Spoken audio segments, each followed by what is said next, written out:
In this Deciphering the Dividend Expressions on Fast Graphs Part 2, we're going to look at and bring pricing into the equation. So we're going to add a couple of lines to the graphs. We're going to add the normal PE ratio, which is the blue line.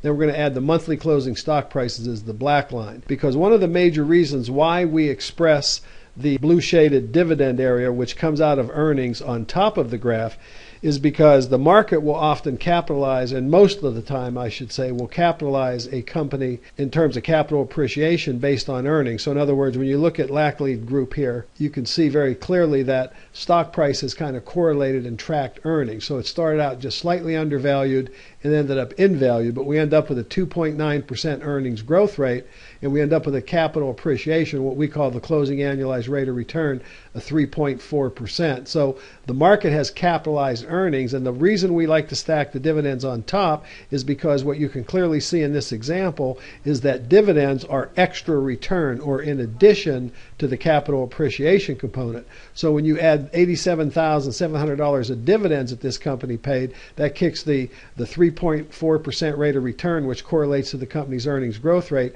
up to 6.4%. So dividends clearly are what we would call additional rate of return, and by stacking them on top, the user can see that there's additional return coming from the dividends. You would get almost an identical example by looking at AGL Resources. You can see that the market has perfectly capitalized this company, a 5.1% growth rate.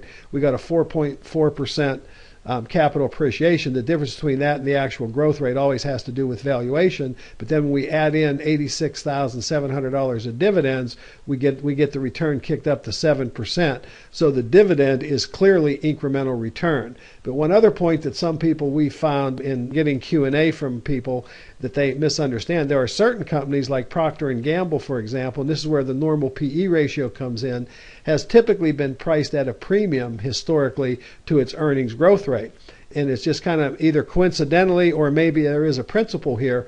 You can see that the price has tracked the dividend level almost more than it has the earnings level. But because it's undervalued here based on the dividend expression, we have a 9.4% growth rate, a 6% rate of return, but it kicks up to 7.6% when you add in $58,000 in dividends. So the reason we do all this is we want to show earnings, we want to show the price-earnings relationship, but then we also want to show and try to illustrate that dividends typically represent additional return. So you get capital appreciation plus income, and even, as some people call it, growth yield over time.